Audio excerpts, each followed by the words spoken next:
هذا النور شفاء صدور. ای نام تو بهترین سرآغاز، به نام تو کی نامه کنم باز. اما بعد، السلام علیکم و رحمت الله تعالی و برکاته. گناه، غیبت، دنیا، دین. کسی که گناهی کردهش را به یاد می آورد و قلبش می سوزد، آن گناه از دفتر اعمالش در نزد خدای تعالی تازه می گردد. اشک چشم گناه را می شوید، جزا برداشته می شود. اما گناهدار درون انسان باقی می ماند. افلاسی گناه را چشم می شوید. گناهی که پشیمانی ندارد بخشیده نمی شود. شخصی که خندیده گناه می کند گریسته به جهنم می رود. بزرگترین گناه بعد از شرک مردم را مسخره کردن است. ملائک کسی را دوست می دارد که از گناه دور می ایستد.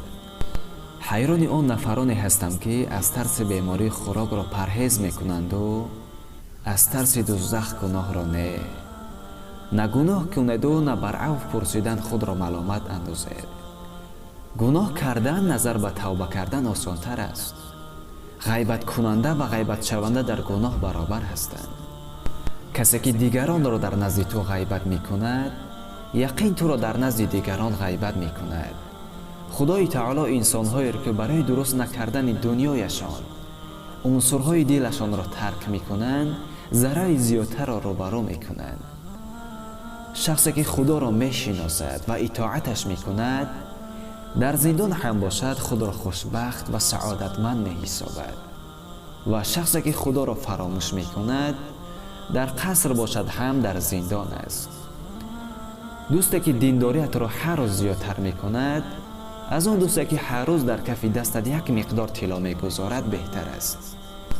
همه دنیایشان را زیبا کند، تو دینت را زیبا کن. از دوستی که از دین صحبت نمی کند، دوستیت را ترک کن. شخصی که دینش را درست می کند، آفریدگار دنیایش را درست می کند. می خواستم که آفریدگار دنیا را یک لقمه کرده به من بدهد و من نیز آن را گرفته در نزد سگ پرتایم تا مردم به آن فریفته نگردند. قسم